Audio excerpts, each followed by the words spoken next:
Hello everyone. First of all, I welcome you all for today's session. और आज की class में हम बात करेंगे फॉरेन कंपनी की, हम बात करेंगे गवर्नमेंट कंपनी की, हम बात करेंगे डोरमेंट कंपनी की, हम बात करेंगे फाइनेंशियल ईयर की। आज की क्लास भी बहुत इंटरेस्टिंग होने वाली है और इन डेफिनेशन से जो भी क्वेश्चंस अभी तक सीए फाउंडेशन के अंदर पूछे गए हैं हम उन्हें भी एक बार करने की कोशिश करेंगे। तो चलिए स्टार्ट करते हैं आज की क्लास। और सबसे पहले जो डेफिनेशन हम ले रहे हैं वो ले रहे हैं फॉरेन कंपनी की।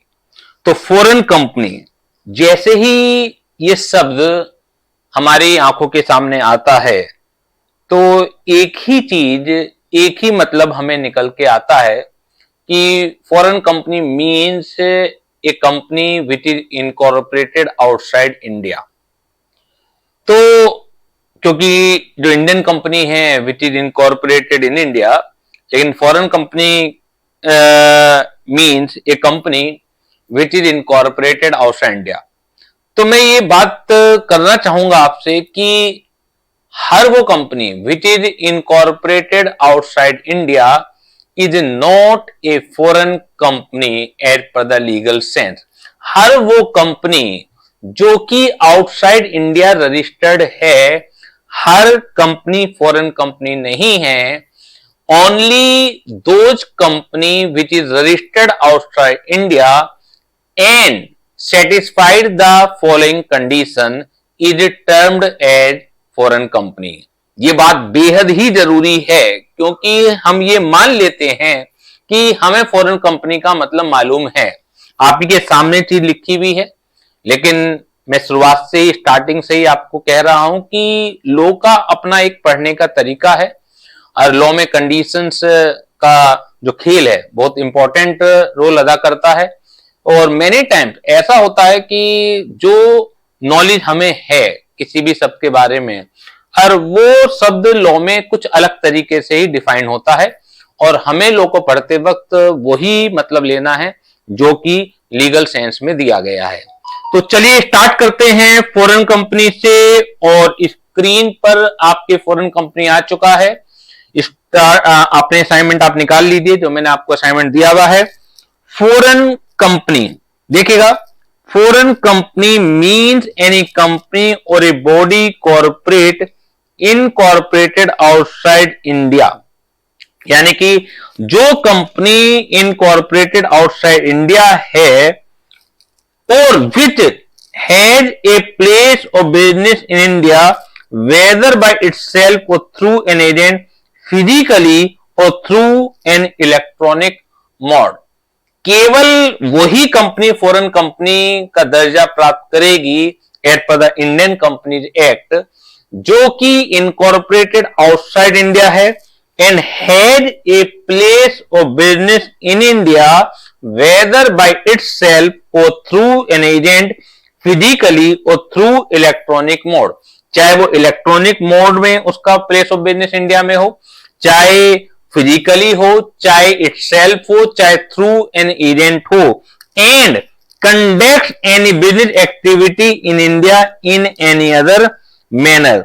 और वो कोई भी बिजनेस एक्टिविटी इंडिया में करती हो इन एनी अदर मैनर। यानी कि जो एक क्लॉज के अंदर आपको तरीके बताए गए हैं उसके अलावा भी कोई और मैनर है तो उस तरीके से भी अगर कोई बिजनेस एक्टिविटी इंडिया में चालू है तो केवल वही कंपनियां जो रजिस्टर्ड आउटसाइड इंडिया हैं and had a place of business in India और conduct of any business activity in India in any other manner, only those companies are termed as foreign company. तो बहुत छोटी सी डेफिनेशन है, लेकिन अगर आप इसे अच्छे तरीके से नहीं पढ़ेंगे, आप ध्यान नहीं देंगे जो जिस सेंस में मैं समझाने की कोशिश कर रहा हूं, तो जो केस स्टडी पेपर में आती है वो आप अंडरस्टैंड नहीं कर पाएंगे और आपका आंसर गलत हो जाएगा। तो चलिए पहले हम फॉरेन कंपनी की डेफिनेशन पढ़ चुके हैं, तो इसी से रिलेटेड जो केस स्टडी अभी तक क्वेश्चन में पूछी गई हैं वो सबसे पहले ले लेते हैं। इससे रिलेटेड जो केस स्टडी आपसे पूछी गई हैं तो जल्दी से निकालिएगा। पेज नंबर 171 पर स्क्रीन में मैंने साइज को बड़ा कर दिया है सो दैट कि मेरे चेहरे की जरूरत नहीं है आपको। तो जो बच्चे असाइनमेंट लेके नहीं भी बैठे हुए हैं तो भी उन्हें अच्छे तरीके से दिखलाई दे जाए। पेज नंबर 171 पर, पेज नंबर 171 पर नवंबर 2020 का क्वेश्चन आपकी स्क्रीन पर है, वो ध्यान से समझिएगा। पेज नंबर 171 पर, पेज नंबर 171 पर नवंबर 3 नंबर का क्वेश्चन है।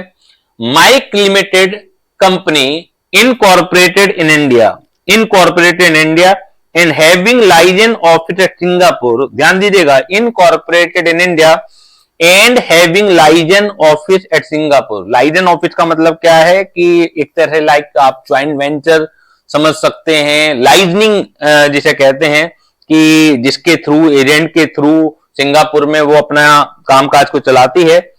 Explain in detail meaning of foreign company and analysis on whether Mike limited would be called as foreign company as it is established a license office at Singapore as per the provision of the Company Act 2013।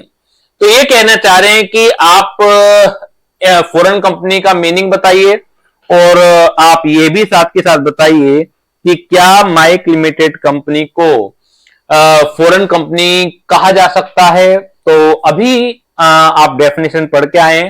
पहली requirement है foreign company बनने के लिए कि विच is incorporated outside India. तो सबसे पहले तो आप डेफिनेशन नहीं लिखेंगे कि फॉरेन कंपनी की डेफिनेशन क्या है कि एक कंपनी और a body corporate incorporated outside India which has a place of business in India whether by itself और थ्रू एन एजेंट फिजिकली और through electronic mode and conducts any business activity in India in any other manner. अब ये तो हो गई foreign company की definition, जो एक पार्ट पूछा है आपसे, और एक एनालिसिस पूछिए कि whether Mike limited would be called, the answer is no because Mike limited company is incorporated in India. उससे फर्क नहीं पड़ता, इट इज नॉट रेलेवेंट कि whether Mike limited company has a licence office outside India और in India. एक ऐसी कंपनी को ही आप फॉरेन कंपनी कह सकते हैं जो कि इनकॉर्पोरेटेड आउटसाइड इंडिया है। अगर ये उल्टा होता कि इनकॉर्पोरेटेड सिंगापुर में होती और लाइसेंस ऑफिस आपका इंडिया में होता तो पॉसिबिलिटी है कि ये फॉरेन कंपनी हो जाती अगर वो कंडक्ट एनी बिजनेस एक्टिविटी। मतलब हम ऑटोमेटिकली मान ही लेंगे फिर तो अगर लाइसेंस ऑफिस है तो place of business in India हो गया इटसेल्फ और थ्रू एन एजेंट, तो वो तो बाकी तो सब चीजें फिर मानी जाएंगी। तो अगर ये रिवर्स केस होता तो जरूर ये केस फॉरेन कंपनी का होता, लेकिन फिलहाल नहीं है।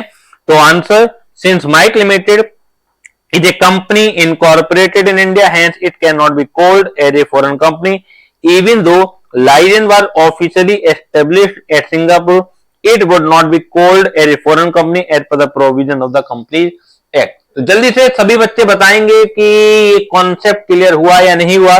छोटी सी डेफिनेशन है लेकिन जब आप देखेंगे तो करीब करीब 4 या 5 बार इस छोटी सी डेफिनेशन से क्वेश्चन पूछे गए हैं। क्योंकि आईसीआई को लगता है कि काफी बच्चे इस छोटी सी डेफिनेशन में गलती करते हैं। ज्यादातर बच्चे लॉ को पढ़ते वक्त साइकोलॉजी से बाहर नहीं निकल पाते। लॉ को पढ़ते वक्त अगर आपकी साइकोलॉजी काम करी, यानी कि साइकोलॉजी का मतलब जो आपको आभास होता है, जो आपको लगता है, और लीगल सेंस में आप नहीं गए तो वहीं पर आप चोट खाएंगे। तो नेक्स्ट क्वेश्चन है सर, नेक्स्ट क्वेश्चन है पेज नंबर 177 पर 177, ये आ गया 177, नवंबर 18 का क्वेश्चन है। देखिएगा नवंबर 18 का क्वेश्चन है 177, नवंबर 18 का क्वेश्चन है, इसे समझने की कोशिश करते हैं। नवंबर 18 का क्वेश्चन है, टेरेसा लिमिटेड यानी कि T limited is A company registered in New York USA. The company had no place of business established in India, but it is doing online business through data interchange in India. ये चीज important है, कई बार इस topic से question आ चुका है कि Teresa limited कोई कंपनी ही इनकॉर्पोरेटेड आउटसाइड इंडिया है, तो पहली शर्त तो यही है फॉरेन कंपनी बनने के लिए वो इनकॉर्पोरेटेड आउटसाइड इंडिया होनी चाहिए। और ये कह रहे हैं the company has no place of business established in India, उसका कोई भी प्लेस ऑफ बिजनेस इंडिया में नहीं है, but it is doing online business through data interchange in India. तो इसके ऊपर कई बार क्वेश्चन पूछा गया है कि फिजिकली तो ऑफिस नहीं है। अगर आप डेफिनेशन को ध्यान से पढ़ें, मैं नीचे आंसर में पढ़ देता हूं, had a place of business in India whether by itself और through in an agent physically, तो यहां पे फिजिकली नहीं है, or through electronic mode and conduct any business activity in India in any other manner। तो through electronic mode, through electronic mode को rules के अंदर समझाया गया है और वहां पर ये सारी की सारी चीज स्पेसिफिकली लिखी गई है। The term electronic mode means carrying out electronically based whether main server is installed in India or not. तो जो प्रोविजन हाईलाइटेड है, जहां पर चाह रहा है इंस्टीट्यूट कि आपको पता होना चाहिए, तुक्के का आंसर नहीं चलेगा। मैं पहले ही बता देता हूं आपको क्वेश्चन को आइडेंटिफाई करना पड़ेगा, प्रोविजंस को समझना पड़ेगा, तो उसी चीज को आपको हाईलाइट करके आना पड़ेगा।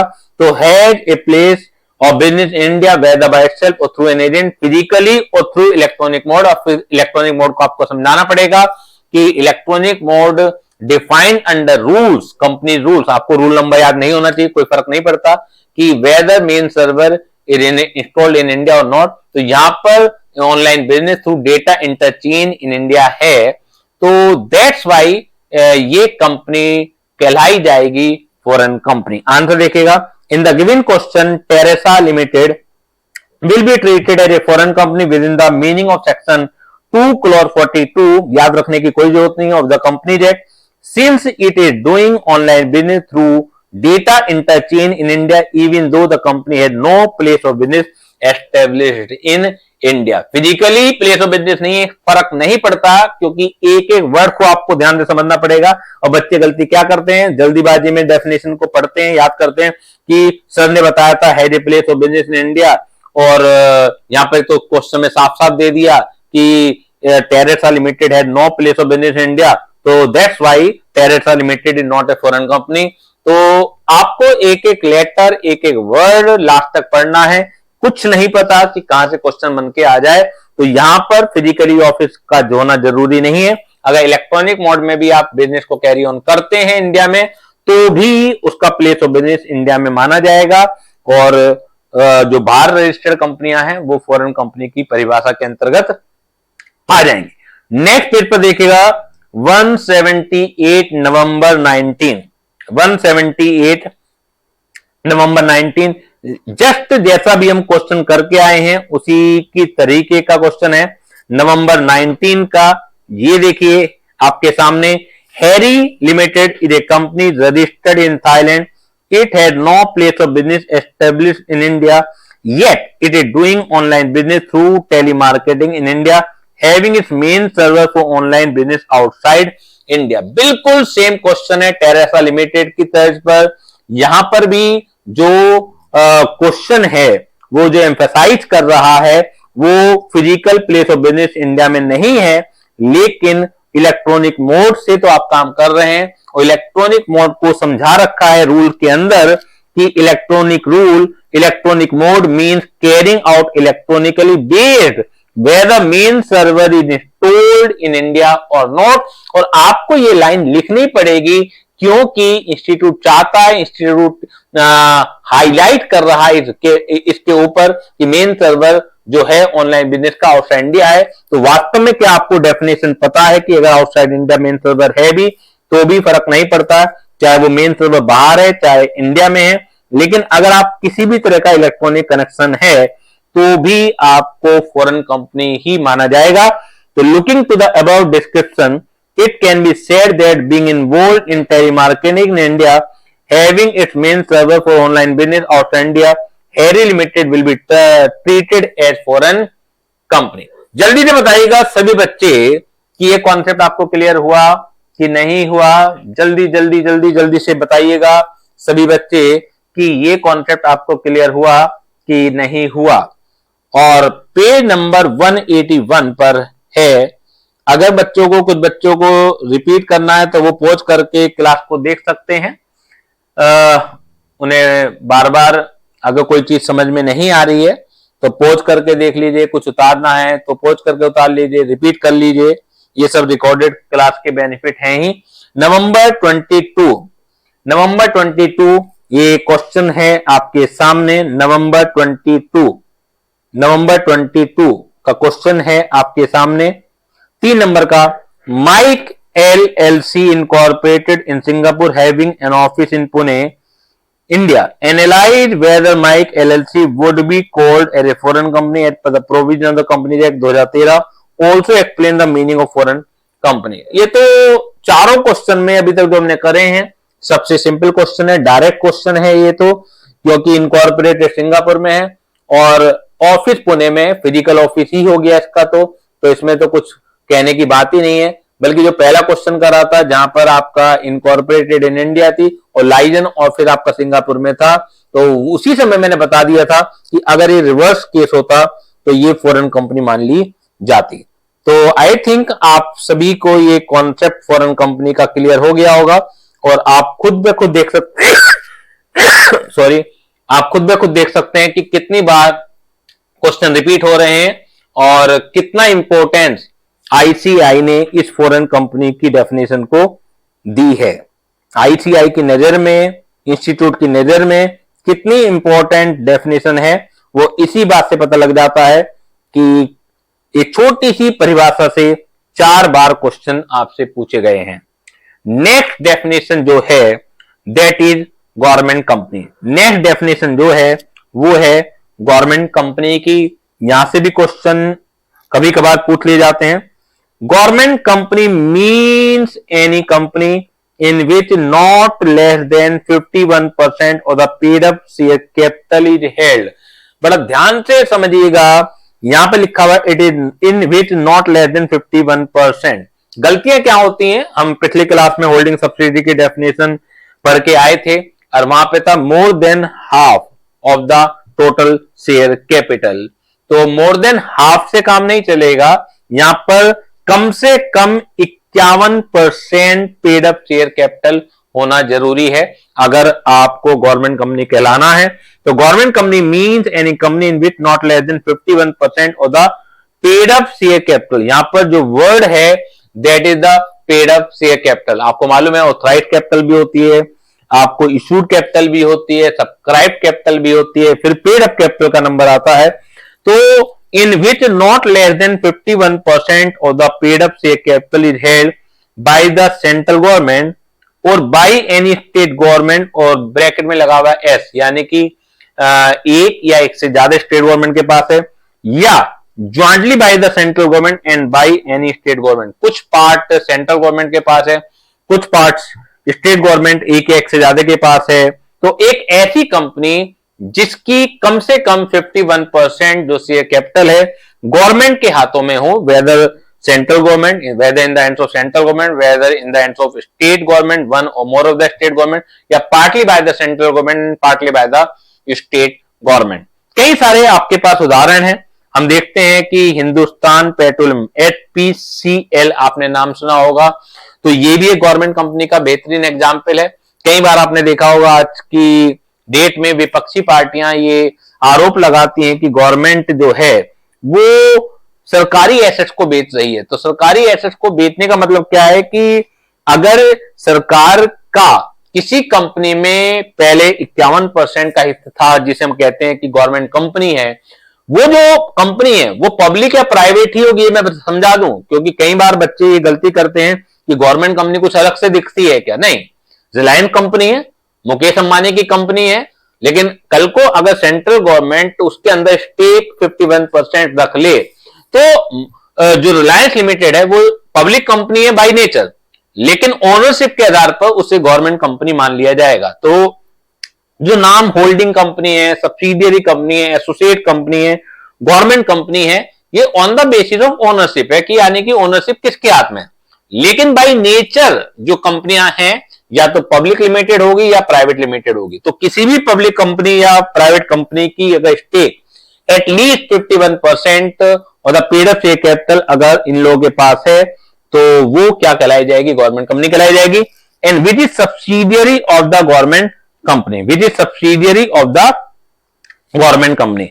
अगर कोई कंपनी गवर्नमेंट कंपनी की सब्सिडियरी है तो भी हम उसे क्या कहेंगे, उसे हम गवर्नमेंट कंपनी ही कहेंगे। इसका एक एग्जाम्पल आप समझ सकते हैं कि ए लिमिटेड है, ए लिमिटेड है, ए लिमिटेड की सब्सिडरी जो है बी लिमिटेड है, यानी कि ये सब्सिडियरी है और ये होल्डिंग कंपनी है। ऑल्दो जो गवर्नमेंट कंपनी है ए लिमिटेड की सपोज कीजिए ए लिमिटेड की 52% paid up share capital held by central government plus state government, one or more of the state government. तो now A Limited is a government company, ये तो direct है ही, लेकिन विच is subsidiary of the government company. B Limited का कुछ भी हिस्सा government के पास नहीं है, लेकिन क्योंकि B Limited सब्सिडियरी है एक गवर्नमेंट कंपनी की, तो B Limited is also a government company. A limited तो जो पॉइंट नंबर ए है उसी के लिहाज से गवर्नमेंट कंपनी हो जाती है, क्योंकि a government company means a company in which not less than 51% of the paid up share capital is held by the central government और बाय द स्टेट गवर्नमेंट या jointly by the central government and state government. तो ये तो ए part के हिसाब से ही, जो main परिभाषा है उसके हिसाब से ही गवर्नमेंट कंपनी है ए लिमिटेड तो। लेकिन जो बी पार्ट है, government company means a company which is subsidiary of a government company, because in this case in my example B limited is subsidiary of A limited and A limited is a government company, that's why B limited is also a government company. तो जल्दी से बताइएगा ये concept आपको clear हुआ कि नहीं हुआ, जल्दी से बताइएगा, फिर इससे रिलेटेड क्वेश्चन करते हैं बढ़िया बढ़िया से इंस्टीट्यूट ने, देखते हैं कि क्या कमाल के क्वेश्चन आपसे पूछे हैं। जल्दी से बताइएगा ये कॉन्सेप्ट आपको क्लियर हुआ या नहीं हुआ। तो चलिए जल्दी से क्वेश्चन देखते हैं गवर्नमेंट कंपनी से रिलेटेड। जनवरी 21 का क्वेश्चन है, पेज नंबर 169 पर है, 169 पर क्वेश्चन है, पेज नंबर 169 पर है, 169 पेज नंबर पर है, ये आ गया 169। और जनवरी 21 देखिएगा, SK Infrastructure Limited had a paid up share capital divided into 6 lakh equity share of 100 each. 2 lakh equity share of the company are held by the central government and 1,20,000 equity share are held by the government of Maharashtra, यानी कि state government. Explain with reference to the relevant provision of the Companies Act whether SK Infrastructure Limited can be treated as a government company. Total 6 lakh की capital है एक SK infrastructure limited की, 100 रुपए वाली share है, 2 लाख ले रखे हैं सेंट्रल गवर्नमेंट ने और 1,20,000 इक्विटी शेयर ले रखे हैं महाराष्ट्र गवर्नमेंट ने। आप जो गलती कर सकते हैं, किसी भी बच्चे से गलती हो सकती है, इस वजह से मैं चिल्ला चिल्ला के आपको बताता हूं। 20 साल 24 साल मुझे हो गए हैं पढ़ाते पढ़ाते, तो मुझे पता है और इंस्टीट्यूट को बहुत अच्छे तरीके से पता है कि गाड़ी कहां अटकेगी। तो गाड़ी जो अटकती है वो अटकती है क्योंकि होल्डिंग सब्सिडी पढ़ते पढ़ते हमारे दिमाग में वो मोर देन 50% वाला कॉन्सेप्ट आ जाता है। तो जब आप 6 लाख का 50% देखेंगे 6 लाख की कैपिटल का, तो वो एग्जैक्टली 3 लाख पे बैठता है। 6 लाख की कैपिटल का वो बैठता है 3 लाख पर, लेकिन जब 6 लाख का 51% देखेंगे तो वो बैठेगा आपका 3,06,000 पर। तो आपको ये ध्यान रखना है कि आपको जो कंपैरिजन करना है वो 3,06,000 इक्विटी शेयर कैपिटल से करना है। अब क्योंकि यहां पर 2 लाख इक्विटी शेयर कैपिटल जो है सेंट्रल गवर्नमेंट के पास है और 1,20,000 की जो कैपिटल है वो महाराष्ट्र गवर्नमेंट के पास है, तो 51% से ज्यादा है। तो यहां पर एसके इंफ्रास्ट्रक्चर लिमिटेड को हम कह सकते हैं कि वो गवर्नमेंट कंपनी होगी। परिभाषा आपके सामने है, लास्ट का आंसर मैंने आपको बता दिया और किस तरीके से लिखना है जो कॉन्सेप्ट है वो भी मैंने आपको बता दिया। क्लियर हो गई बात। अब पेज नंबर 181 पर देखिएगा, पेज नंबर 181 पर क्वेश्चन है खूबसूरत सा, पेज नंबर 181 पर क्वेश्चन है, बेहद ही खूबसूरत सा क्वेश्चन है, पढ़ के मजा आ जाएगा आपको। पेज नंबर 181 पर, पेज नंबर 181 पर दिसंबर 2023, बड़ा ही खूबसूरत सा क्वेश्चन है। पढ़िए मेरे साथ पेज नंबर 181। दिसंबर 2023, the state government of X, a state in the country is holding 48 lakh shares of Y limited. तो एक स्टेट गवर्नमेंट है, एक कंट्री की स्टेट का नाम दे दिया इन्होंने कि एक्स है जो, और वो 48 लाख शेयर वाई लिमिटेड में होल्ड करती है। The paid up capital of Y limited is 9.5 crore, 95 lakh share 10 रुपए वाले हैं। Y limited directly hold 2,50,600 share of Z private limited. Y limited directly जो है जेड प्राइवेट लिमिटेड में 2,50,600 शेयर हेल्ड कर रही है, which is having share capital of 5 crore in the form of 5 lakh share. और जेड लिमिटेड के पास टोटल 5 लाख शेयर है। तो अगर आप यहां देखें तो जेड लिमिटेड सब्सिडियरी कंपनी हो गई वाई लिमिटेड की, क्योंकि वाई लिमिटेड के पास more than half share capital Z limited की है। Z private limited claim the status of the subsidiary company of 100 each. Z private limited claim the status of subsidiary company of Y limited as well as a government company. Z limited ये claim कर रही है कि वो subsidiary company है और साथ के साथ वो गवर्नमेंट कंपनी भी है। मुझे जो दिख रहा है क्वेश्चन पढ़ते पढ़ते कि Z private limited claim the status of, ये डबल डबल आ गया है, तो एक बार का जो पार्ट है वो हटा दीजिएगा। क्लियर है? तो Z private limited claim the status of the subsidiary company of Y limited as well as government company, advise a legal advisor whether Z Private Limited is a subsidiary of Y Limited as well as government company under the provision of the Company Act। तो देखिए यहाँ पे तीन बातें हैं। एक तो बात है Y लिमिटेड की, एक बात है Z लिमिटेड की। Z लिमिटेड की 50% से ज्यादा शेयर कैपिटल Y लिमिटेड के पास है, तो इसमें कोई डाउट नहीं है कि Z लिमिटेड सब्सिडी है और Y लिमिटेड होल्डिंग है। इसमें कोई भी जरा सा भी संदेह की गुंजाइश नहीं है। लेकिन जेड लिमिटेड ये कह रही है कि मैं भाई गवर्नमेंट कंपनी भी हूं, तो गवर्नमेंट कंपनी क्यों हो? अगर वाई गवर्नमेंट कंपनी हुई, अब क्योंकि आप गवर्नमेंट कंपनी की सब्सिडरी हो जाएंगे तो आप गवर्नमेंट कंपनी हो सकते हैं, लेकिन पहले ये चेक करना जरूरी है कि क्या वाई गवर्नमेंट कंपनी है। तो वाई के गवर्नमेंट होने के लिए वाई लिमिटेड के 51% पेड अप कैपिटल गवर्नमेंट के पास होना जरूरी है। अब वाई लिमिटेड के टोटल कितने शेयर है? 48 लाख शेयर हैं, जैसा कि क्वेश्चन में दे रखा है 48 लाख शेयर है। इसके बाद नहीं, सॉरी, 48 लाख शेयर तो गवर्नमेंट ने ले रखे हैं, 48 लाख शेयर तो गवर्नमेंट ने ले रखे हैं। टोटल जो शेयर्स हैं वो हैं 95 लाख, वो है 95 लाख। तो 95 लाख का जब आप 51% करेंगे, जब आप 51% करेंगे तो वो आता है 48 लाख। आप देखिएगा जो आता है आपका 95 लाख शेयर का, जब आप 51% करेंगे तो वो आएगा आपका 48 लाख। यानी कि 51% शेयर कैपिटल जो है वो है किनके पास? वो है आपका गवर्नमेंट के पास, 95 लाख शेयर का। एक बार वो चेक कर लें, 9.5 करोड़ की शेयर कैपिटल है, 9.5 करोड़ की शेयर कैपिटल है, 9.5 करोड़ की शेयर कैपिटल है। एक बार दोबारा चेक कर ले, 95 लाख का 51% ये आ रहा है 48.45, ये आ रहा है 48.45। पहले कैलकुलेशन गलत थी, ये आ रहा है 48.45 लाख। तो मोर देन 50% तो है, लेकिन 51% की जो कैपिटल है वो गवर्नमेंट के पास नहीं है।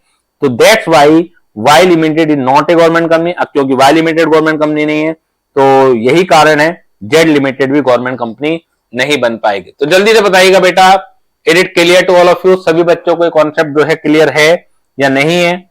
यहां पर कौन क्या है? जेड लिमिटेड सब्सिडियरी है, इसमें कोई डाउट नहीं है, लेकिन वाई लिमिटेड क्योंकि गवर्नमेंट कंपनी नहीं है तो यही कारण है कि जेड लिमिटेड भी गवर्नमेंट कंपनी नहीं बन सकती।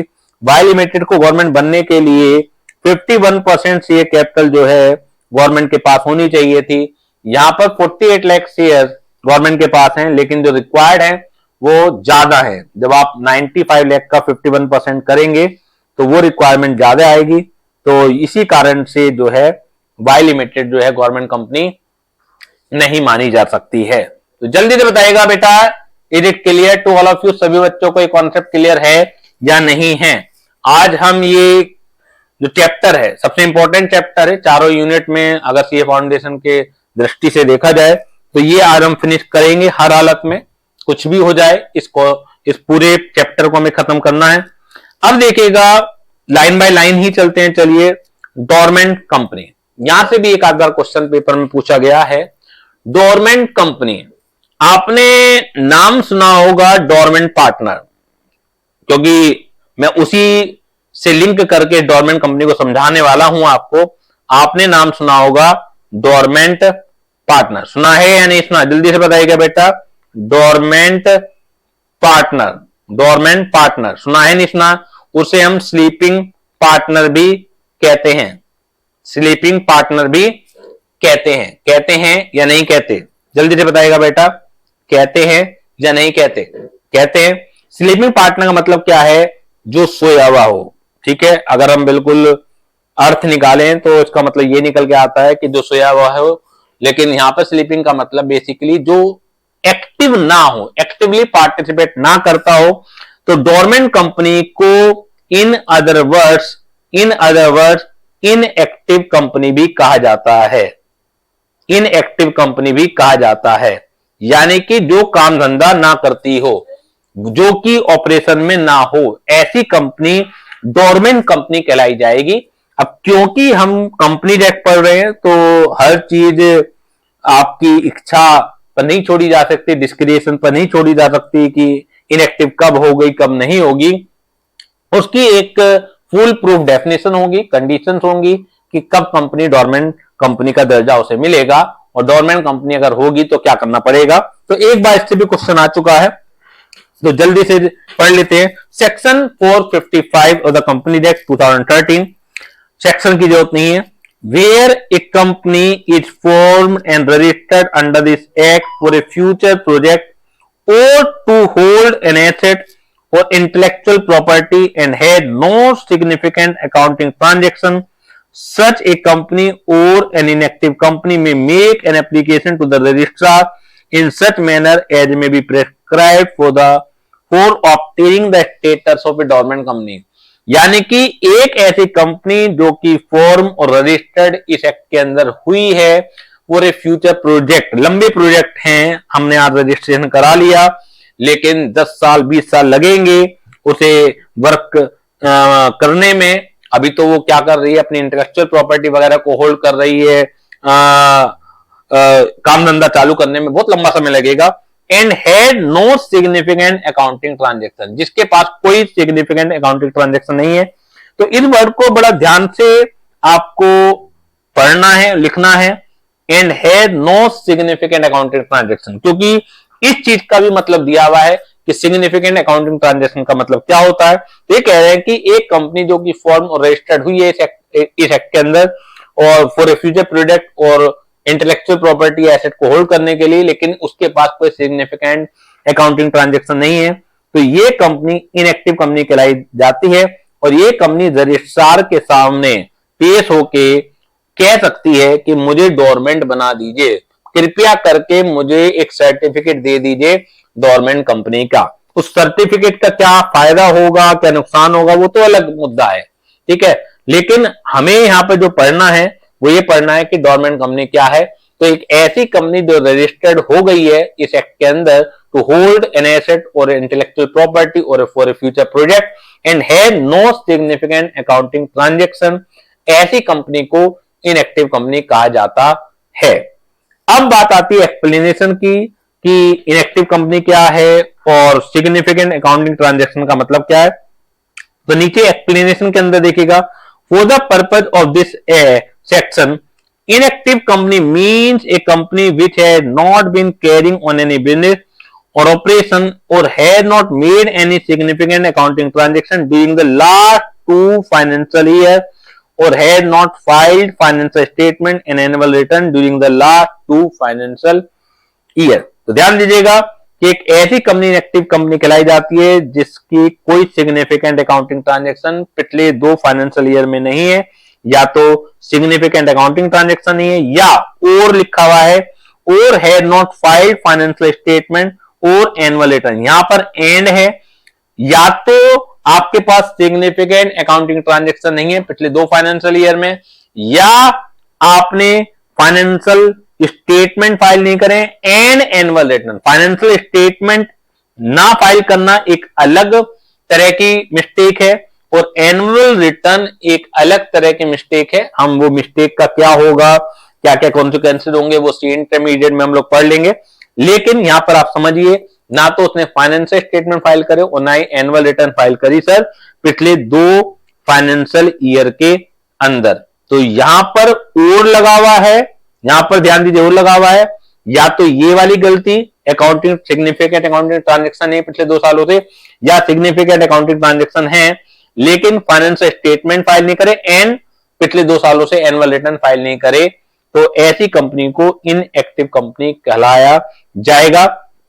Now the big question arises कि what do mean by significant accounting transaction. Negative sense में दिया है इन्होंने, significant accounting transaction means any transaction other than, यानी कि जो नीचे के 4 हैं अगर आप सिर्फ यही ट्रांजैक्शन करते हैं तो इन्हें तो सिग्निफिकेंट अकाउंटिंग ट्रांजैक्शन नहीं माना जा सकता। इनके अलावा बताइए कि आपकी कंपनी क्या करती है। अगर इन 4 कामों के अलावा आपकी कोई कंपनी कुछ काम करती है तो उसे सिग्निफिकेंट अकाउंटिंग ट्रांजैक्शन माना जाएगा।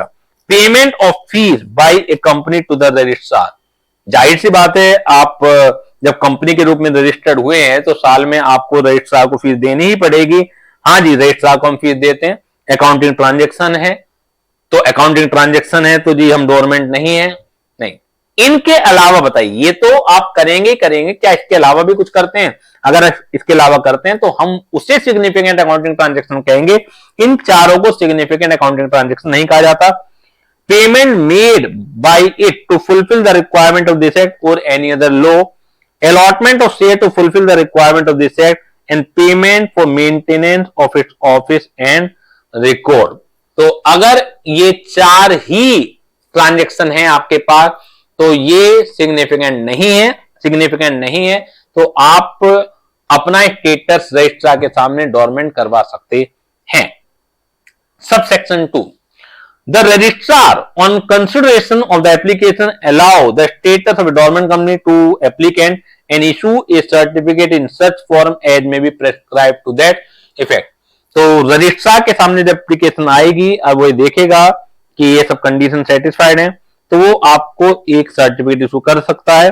The registrar shall maintain a register of dormant companies in such form as may be prescribed। ये सब जनरल सी बातें हैं इसलिए मैं इसकी डिटेल में नहीं जा रहा हूं कि रजिस्ट्रार जो डोरमेंट कंपनी का एक रजिस्टर अलग से मेंटेन करेगा। In case of a company which had not filed financial statement और annual return for 2 financial year consecutively, registrar से issue a notice to that company enter the name of such company in the register maintain for the dormant company. आपने apply नहीं करा लेकिन जब registrar देखता है कि पिछले 2 फाइनेंशियल ईयर से फाइनेंशियल स्टेटमेंट और एनुअल रिटर्न फाइल नहीं हो रही हैं तो रजिस्ट्रार आपको एक नोटिस इशू करेगा और आपका नाम जो रजिस्टर्ड मेंटेन कर रहा है रजिस्ट्रार गवर्नमेंट कंपनी का उसमें चढ़ा सकता है आपके बिना अप्लाई करे हुए भी। आप तो कर ही सकते हैं लेकिन रजिस्ट्रार भी स्यू मोटो वो कर सकता है। A dormant company shall have such minimum number of director, file such document and pay such annual fees as may be prescribed to the registrar to retain its dormant status in the register and may become an inactive company on an application made in this behalf accompanied by such document and fees as may be prescribed।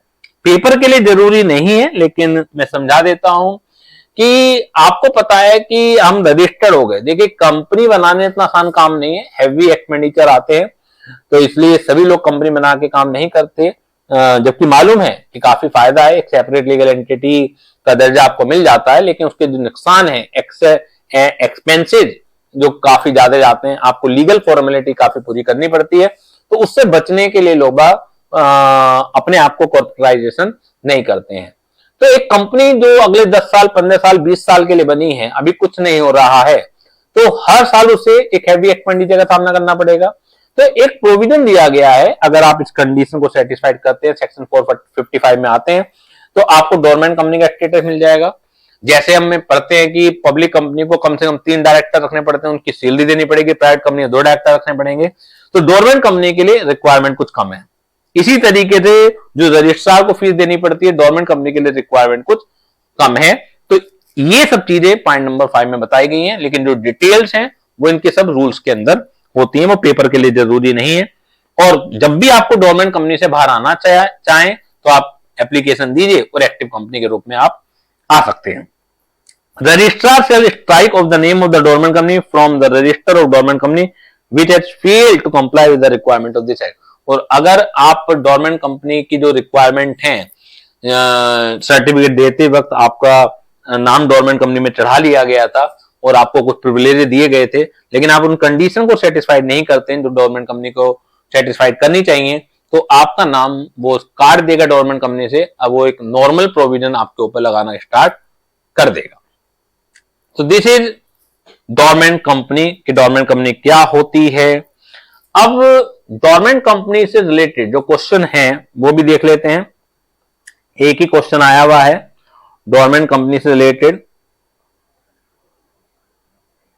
Page number 182 निकालिएगा, page number 182 निकालिएगा।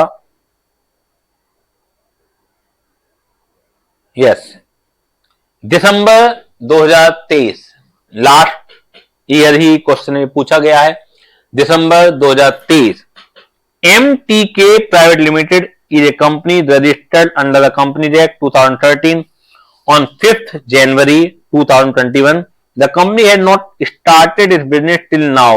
On 7th April 2023, a notice has been received from ROC for non-filing of form number INC 20A, identify under which category MTK Private Limited company is classified. Explain the definition of the category of the company in detail। आपको ये बताना है कि MTK private limited किस category में आएगी, और बड़ी चालाकी दिखाई गई है इन्होंने।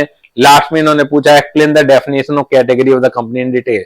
मैनी टाइम क्या कहते हैं लोग, लास्ट में लाइन लिख देते हैं explain the definition of government company, तो आप मतलब तब भी आप उसे लिंक कर पाते, लेकिन उन्होंने बड़ी चालाकी दिखलाई और आपसे ही पूछा है जिस भी कैटेगरी में आएगी वो आपको बतानी है। तो जाहिर सी बात है कि पिछले 2 साल हो गए, 5 जनवरी को आप रजिस्टर हो गए थे और कंपनी ने अभी तक अपना बिजनेस स्टार्ट नहीं करा है। 7 अप्रैल 2023 को नोटिस मिला है, तो 5 जनवरी 2021 से जब आप 7 अप्रैल 2023 देखेंगे तो पिछले 2 फाइनेंशियल ईयर के अंदर इसने अपना कोई भी बिजनेस स्टार्ट नहीं करा है। तो वही बात आ जाती है सिग्निफिकेंट अकाउंटिंग ट्रांजैक्शन की। कुछ चीजें जरूर साइलेंट है, दिया हुआ नहीं है कि क्या सिग्निफिकेंट अकाउंटिंग ट्रांजैक्शन थी या नहीं थी। बस ये दिया हुआ है कि आरओसी ने फॉर्म नंबर आपने INC 20A फाइल नहीं करा है, तो इस आधार पर हम पूछ रहे हैं। तो हम ये मानेंगे गवर्नमेंट कंपनी की डेफिनेशन लिखेंगे, फिर बताएंगे सिग्निफिकेंट अकाउंटिंग ट्रांजैक्शन क्या होती है, और फिर ये बताएंगे क्योंकि 7 अप्रैल 2023 को जो है 2 साल गुजर चुके हैं, तो दैट्स वाई ये जो ये कंपनी है इसे डोरमेंट कंपनी माना जाएगा। क्लियर हो गई बात? ये जल्दी से बताइएगा बेटा, ये क्लियर हो गई या नहीं हुई? ये कॉन्सेप्ट क्लियर हो गया या नहीं हुआ? जल्दी से बताइएगा बेटा, ये कॉन्सेप्ट आपको क्लियर हो गया या नहीं हुआ? गवर्नमेंट कंपनी का एसोसिएट कंपनी में होल्डिंग कंपनी के साथ पढ़ाई चुका था आपको। अब बात आती है बुक्स ऑफ अकाउंट की, फाइनेंशियल स्टेटमेंट की।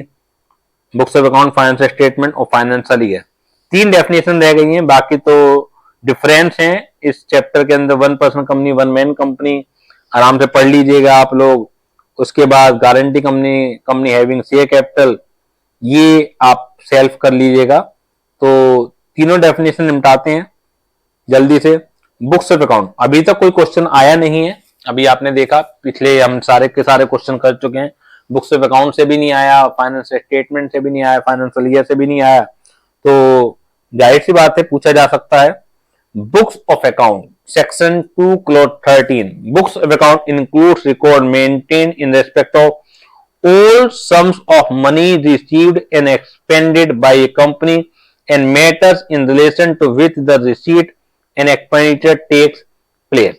तो जितने भी मनी आपको पैसा प्राप्त हुआ है, जितना भी कंपनी ने खर्च किया है, and matters in relation to which the receipt and expenditure takes place, आपको वो रिकॉर्ड मेंटेन करने हैं और उन्हीं रिकॉर्ड को हम बुक्स ऑफ अकाउंट कहेंगे। यानी जब भाई आपसे कहा जाए कि proper books of account maintain है या नहीं है, तो पॉइंट नंबर 1 पर आपको ध्यान देना है कि जितना भी कंपनी खर्च करती है, जितना भी पेमेंट प्राप्त होता है, सबसे रिलेटेड रिकॉर्ड मेंटेन होने।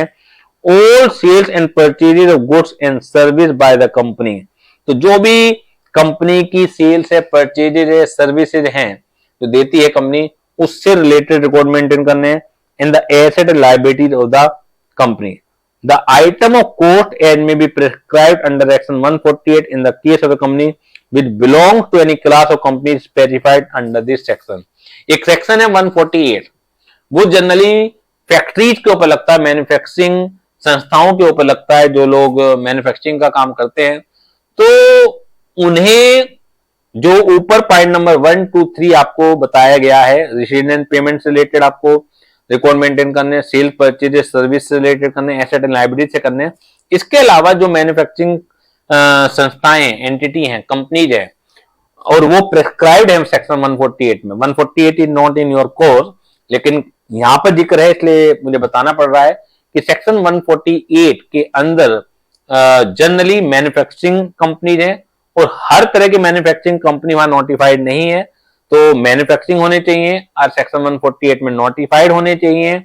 और सेक्शन 148 में नोटिफाइड होने के बाद सेक्शन 148 के अंदर ही आपको कुछ और बुक्स ऑफ अकाउंट बता रखी हैं, तो आपको फिर वो भी रखनी पड़ेंगी। इन 3 के अलावा वो prescribed books of account which is prescribed under section 148 in relation to those companies which is notified under section 148। तो ये केवल कॉन्सेप्ट को आपको अंडरस्टैंड करना है, घुमा फिरा के ट्विस्ट करके क्वेश्चन पूछा जा सकता है। उसकी गहराई में नहीं उतरना कि 148 के अंदर कौन कौन सी कंपनियां रजिस्टर्ड हैं, वो आपके सिलेबस का पार्ट नहीं है। तो this is the definition of books of account. Now financial statement, financial statement में बैलेंस शीट आती है थी, balance sheet at the end of the financial year. Profit and loss account आता है, और इन case of a company carrying on an activity net for profit income and expenditure account for the financial year आता है। तो net P&L account का ही दूसरा नाम है इनकम एंड एक्सपेंडिचर। जो नॉन प्रॉफिट संस्थाएं होती हैं वो इनकम एंड एक्सपेंडिचर बनाती हैं, बनता प्रॉफिट एंड लॉस की तरह ही है। कैश फ्लो स्टेटमेंट आता है, statement of changes in equity if applicable and any explanatory note annex to और forming part of any document refer to in subclause I और सबक्लोज IV। यानी कि I से लेकर IV तक बैलेंस शीट है, P&L अकाउंट है, कैश फ्लो स्टेटमेंट है, statement of change in equity है, तो इनके साथ कुछ एक्सप्लेनेटरी नोट भी तैयार किए जाते हैं। फॉर एग्जांपल बैलेंस शीट के साथ बोर्ड ऑफ डायरेक्टर की रिपोर्ट लगती है, जिन्हें बोर्ड रिपोर्ट हम कहते हैं। तो उसकी डिटेल में आपको नहीं जाना, लेकिन जो 5th पार्ट है वो मैं समझाने की कोशिश कर रहा हूं कि any explanatory note annex to और forming part of any document refer to in subclause I to subclause IV, यानी जो I से लेकर IV तक की क्लोजेज हैं उसमें कोई एक्सप्लेनेटरी नोट है जो कि एनेक्सर है की तरह काम करता है या उस डॉक्यूमेंट का पार्ट है, तो वो भी फाइनेंशियल स्टेटमेंट ही माना जाएगा। एक बार रिवाइज कर लीजिए, बैलेंस शीट हो गया, P&L अकाउंट या इनकम एक्सपेंडिचर अकाउंट हो गया, कैश फ्लो स्टेटमेंट हो गया और चेंज इन इक्विटी हो गया। और इनसे रिलेटेड कोई भी डॉक्यूमेंट है जो एनेक्सर है या फॉर्मिंग पार्ट है, तो वो फाइनेंशियल स्टेटमेंट का हिस्सा है। लेकिन 2-3 कंपनियों के लिए, जैसे 1% कंपनी हो गई, स्मॉल कंपनी हो गई, डोरमेंट कंपनी की हो गई, financial statement may not include the cash flow statement. तो कैश फ्लो स्टेटमेंट जो है 1% कंपनी के लिए फाइनेंशियल स्टेटमेंट का पार्ट नहीं होता, स्मॉल कंपनी के लिए नहीं होता और डोरमेंट कंपनी के लिए नहीं होता है फाइनेंशियल स्टेटमेंट का पार्ट इन 3 कंपनियों के लिए कैश फ्लो स्टेटमेंट नहीं होता है। और लास्ट डेफिनेशन है फाइनेंशियल ईयर की। जब भी वर्ड फाइनेंशियल ईयर आए इन रिलेशन टू कंपनी तो हमें क्या मतलब लेना है? Financial year in relation to any company और a body corporate means the period ending on the 31st day of March every year. तो जो भी ईयर समाप्त होता है 31 मार्च को फाइनेंशियल ईयर है, and where it has been incorporated on और after the first day of January of a year, the period ending on 31st day of March of the following year। जब भी word year आएगा तो उसे कहेंगे calendar year. Financial year आएगा तो वो वर्ड होता है 1 अप्रैल से लेकर 31 मार्च तक का। लेकिन जो पहला फाइनेंशियल ईयर है वहां जरूर गड़बड़ हो सकती है कि वो 1 अप्रैल से 31 मार्च ना हो, तो उसी के लिए डेफिनेशन दी गई है कि financial year in relation to any company और a body corporate mean the period ending on the 31st day of March every year, यानी कि हर साल को समाप्त होने वाला 31 मार्च को जो ईयर एंड होता है वो फाइनेंशियल ईयर होता है। और अगर कोई कंपनी ऑन और after 1st day of January incorporate हुई है तो period ending on 31st day of March of the following year, यानी जिस ईयर में, जिस कैलेंडर ईयर में रजिस्टर्ड हुई है तो उससे अगले साल वाला 31 मार्च आपका फाइनेंशियल ईयर होगा। एक एग्जाम्पल देखते हैं, question number 1। Date of incorporation DOI of a company is 15th October 2023। तो फर्स्ट फाइनेंशियल ईयर क्या हो जाएगा इसका? 15th अक्टूबर 2023 से लेकर 31 मार्च 2024। क्वेश्चन नंबर 2 देखते हैं। Date of incorporation is 2nd of January कर लीजिए, 2nd ऑफ जनवरी 24। तो फर्स्ट फाइनेंशियल ईयर जो हो जाएगा वो हो जाएगा 2nd जनवरी 24 टू 31 मार्च 25। यानी कि आप ये कह सकते हैं जिस कैलेंडर ईयर में फाइनेंशियल ईयर शुरू होता है उसी कैलेंडर ईयर में खत्म नहीं होता है। 2 कैलेंडर ईयर चाहिए होते हैं, ये मैं आपको रूल की तरह बता रहा हूं। अगर ये कंपनी इनकॉर्पोरेट हो जाती सेकंड वाले केस में 2 दिन पहले, यानी कि हमने तो कराया 2 जनवरी 2024 को, 31 दिसंबर 2023 को हो जाती तो इसका जो फाइनेंशियल ईयर होता वो 31 मार्च 2024 तक ही होता, फिर 2025 में नहीं जाते हम। तो अगर कोई कंपनी रजिस्टर्ड हो रही है, इनकॉर्पोरेट हो रही है ऑन और आफ्टर 1st डे ऑफ जनवरी, यानी कि 1 जनवरी उसके बाद रजिस्टर्ड हो रही है, तो उसका पहला फाइनेंशियल ईयर अगले फॉलोइंग कैलेंडर ईयर की 31 मार्च को समाप्त होता है। तो इससे ये नतीजा निकलता है कि फाइनेंशियल ईयर जिस कैलेंडर ईयर में खत्म होता है उसी कैलेंडर ईयर में जिस कैलेंडर ईयर में शुरू होता है उसी कैलेंडर ईयर में समाप्त नहीं होता है। तो जल्दी से बताइएगा बेटा, is it clear to all of you? क्या सभी बच्चों को ये कॉन्सेप्ट क्लियर है? तो चलिए आज की क्लास को हम यहीं पर साइन ऑफ करते हैं, वाइंड अप करते हैं। नेक्स्ट क्लास में अगले चैप्टर के साथ मिलेंगे, तब तक के लिए अलविदा। Thank you very much.